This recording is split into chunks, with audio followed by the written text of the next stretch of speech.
Hey guys, welcome to Solo ReacTalk. Today I'm going to be reacting to an Expedia video. We're heading out from America and Asia, or Southeast Asia, and we're coming to the African continent. We're coming to my home country, South Africa, and we're visiting the city of Cape Town today. And yeah, I've never been to Cape Town. I've always seen pictures of it and stories from some of my friends who've actually gone there. And today I'm gonna go there through Expedia. Let's start. Three, two, one, go.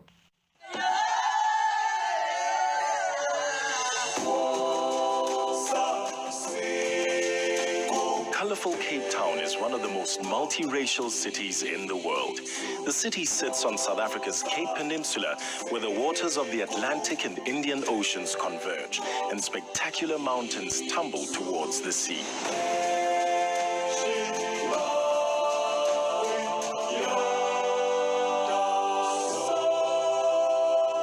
For centuries, the Cape of Good Hope was synonymous with danger as European ships bravely rounded the perilous waters en route to the riches of Asia. To resupply those passing ships, the Dutch created a tiny outpost in 1652, a settlement that would blossom into one of the most beautiful cities in one of the most breathtaking settings on Earth. For decades, Cape Town has been buffeted too by the crosswinds of social upheaval. But just like those early ships, Cape Town had endured some of history's most turbulent waters and set course to an optimistic future. This is a city that, despite its challenges, shines as an example of hope, not only to South Africa, but to the world. Cape Town's central area is situated in the City Bowl. This amphitheater-shaped area begins at the edge of Table Bay and is backed by the iconic 2-mile-long plateau of Table Mountain. Near the bowl's center, you'll find the Castle of Good Hope. This Dutch East India fort was the center point from which the city grew.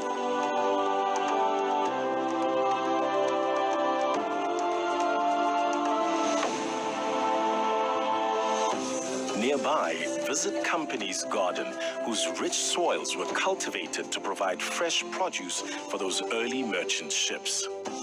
All around the gardens, some of the city's most important institutions sprang up, such as the Parliament Building and the National Library. On the park's southern end, in the South African Museum and Planetarium, experience the wonders of Africa, from the power of pre-colonial rock art to the giants of the Cape's natural world. While just a few steps away, centuries of creativity are on full display at the National Gallery.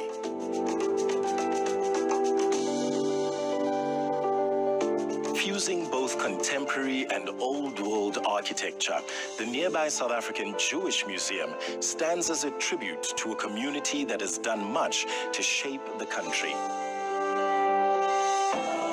Just a few blocks away, don't miss the District 6 Museum. This museum and cultural center gives voice to the 60,000 non-white residents who were forcibly removed from the city and saw their vibrant multiracial neighborhood flattened during the darkest days of the apartheid era.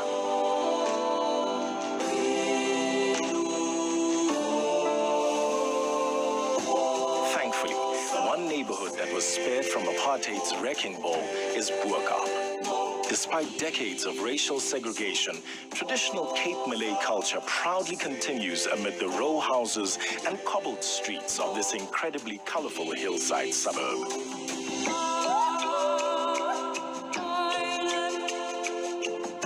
Post-apartheid South Africa is often called the Rainbow Nation, and like a pot of gold at the end of that rainbow, diversity, transformation, and creativity shines out from the city's downtown streets, from its businesses, from its very walls. If you're passionate about coffee, stop by for an espresso or maybe two at Truth, a steampunk coffee shop that welcomes devotees from all over the world.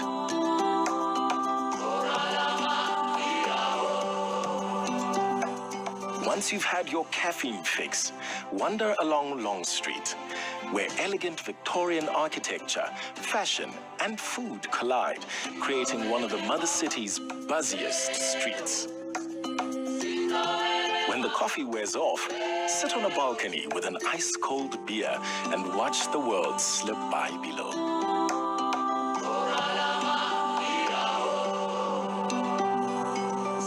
The spirit of rejuvenation continues at the Victoria and Alfred waterfront. At South Africa's oldest working harbour, spend the day exploring attractions such as Two Oceans Aquarium, which celebrates life beneath the waves of both the Atlantic and Indian Oceans.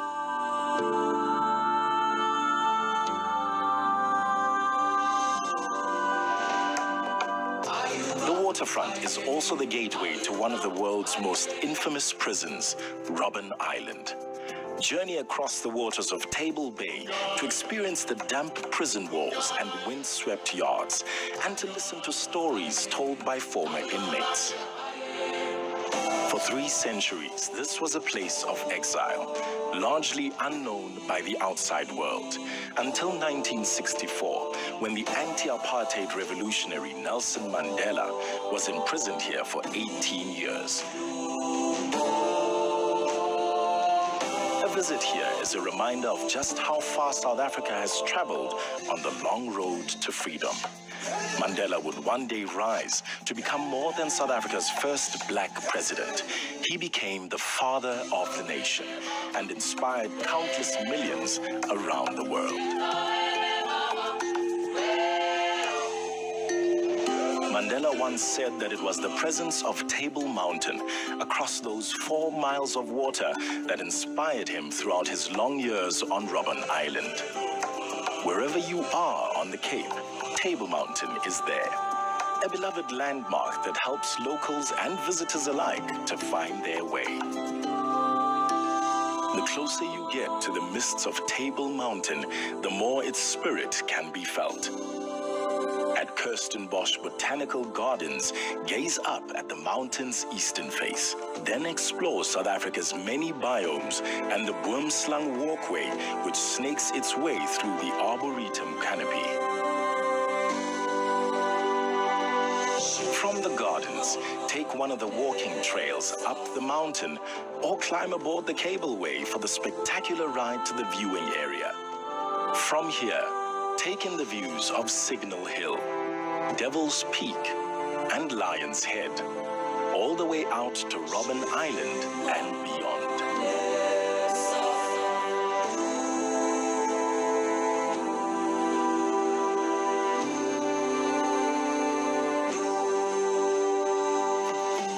Cape Town is one of the world's great beach cities, with countless beaches, bays, and seaside communities, each with its own unique vibe. From Greenpoint, the site of Cape Town's futuristic stadium, head down the western coast of the Cape Peninsula to one incredible beach after another.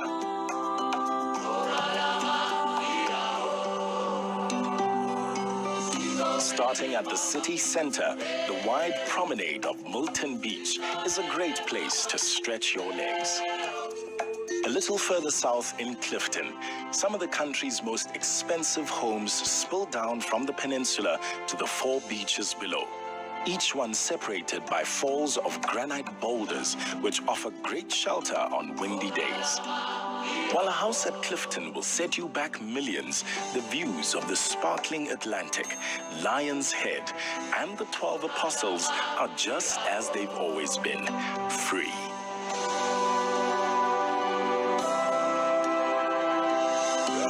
At neighboring Camps Bay Beach, the Saint-Tropez theme continues. Just a 5-minute drive from the center of Cape Town, enjoy fine white sands, a tranquil tidal pool, and your pick of over 20 restaurants and cafes. 6 miles down the coast, things mellow out even more at Llandudno Beach. Pull on a wetsuit and enjoy the waves, or just explore the massive boulders. Life is simple here. There's no street lights, no restaurants, and not a single shop.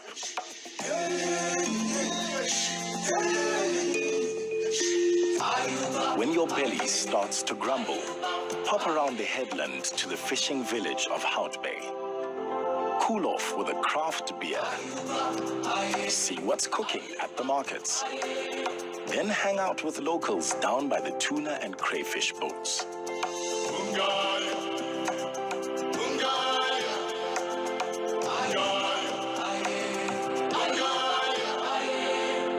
Once you've explored the peninsula's western coastline, the eastern side awaits. Welcome to False Bay, where the waters are warmer and the never-ending sweep of beaches and scenic seaports continues. At the naval port of Simonstown, head down the historic mile of St. George's Street.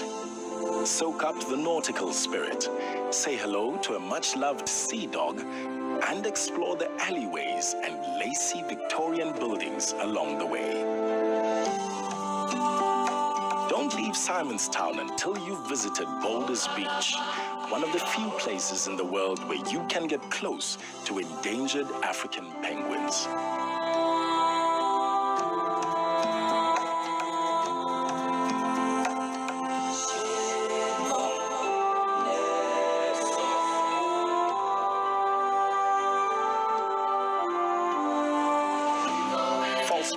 Once dotted with humble farming and whaling villages like Fishhook. From here, follow the coastal walk around to Kalk Bay, where writers, musicians, and artists have replaced the whalers and lime burners of yesteryear. Thankfully, the bay's fishing boats still put out to sea, ensuring the local restaurants are always well stocked with the freshest seafood.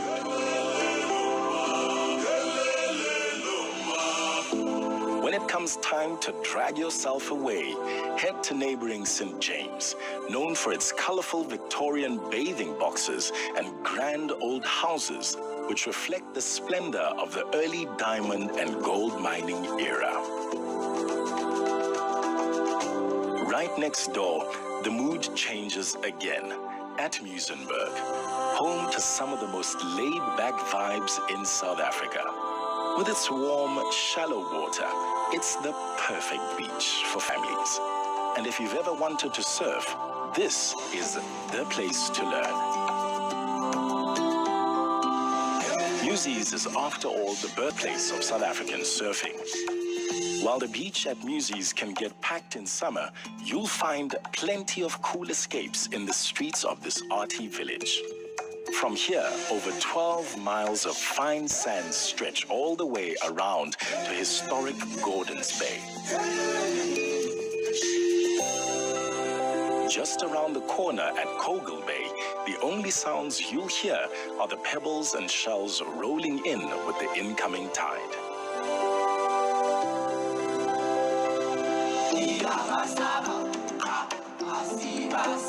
Cape Town's riches don't end with its beaches. It's also blessed with some of the best wine-growing country in the world.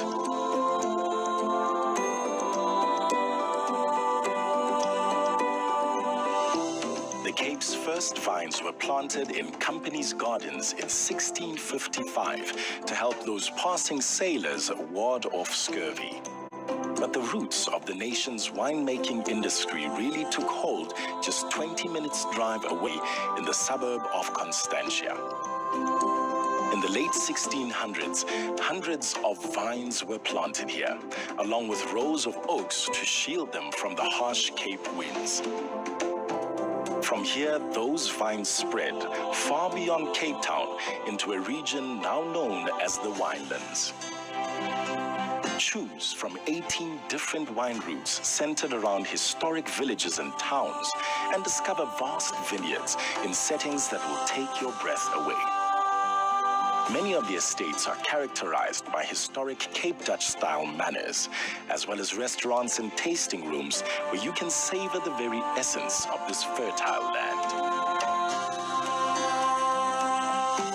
After touring the acclaimed wineries of Paarl, such as Labori and Vrede and Lust, explore the streets and architecture of this 300-year-old town.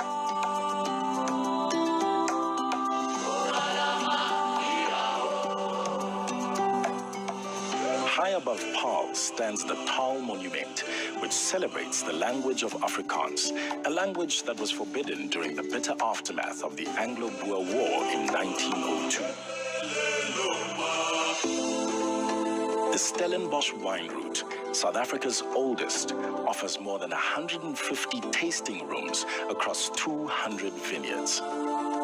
At the Waterford Estate, take a 2-hour wine safari through the Bordeaux-inspired estate, then taste some of the most exciting new reds in the region.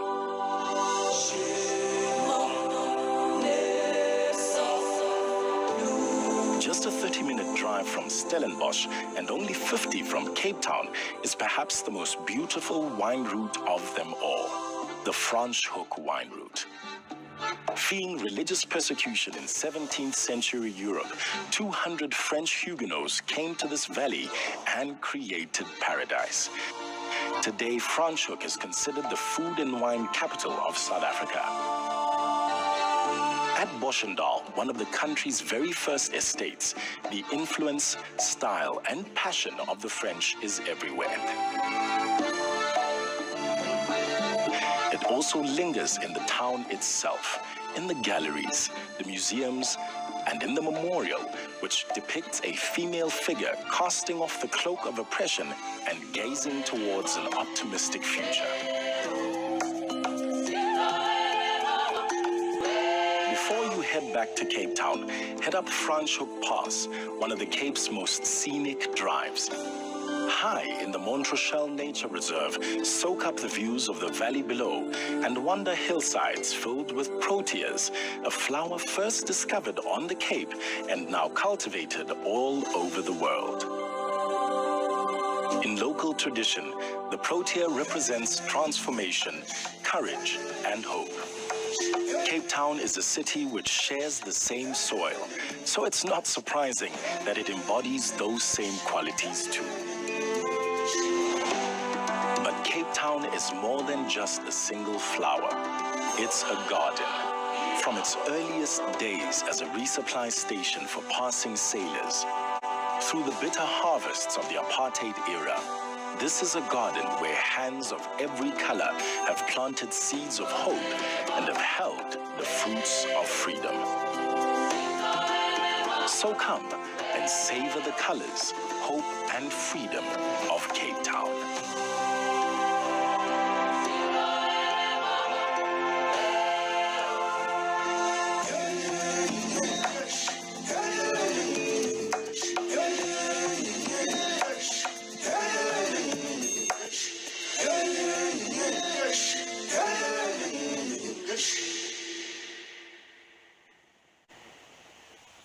Wow. You know what? To this day, Cape Town continues to elude me. I don't know. I always have an excuse for not visiting that place.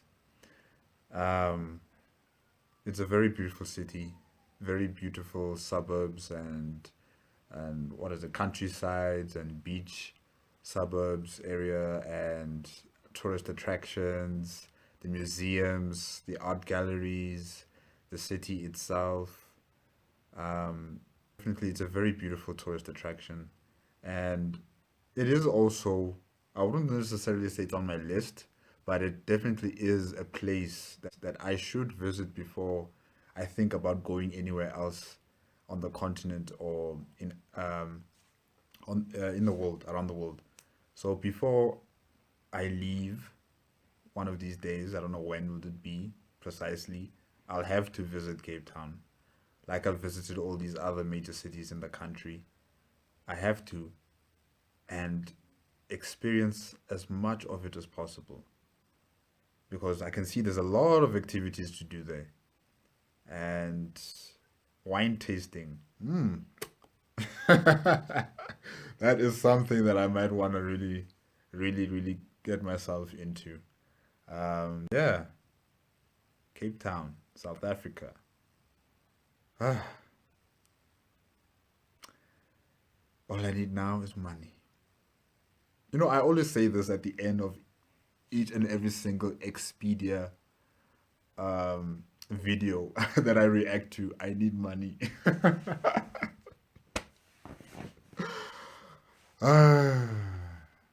Okay, guys, that's it for today. Remember, if you like the video, you can give me a like, you can comment, you can subscribe to my channel.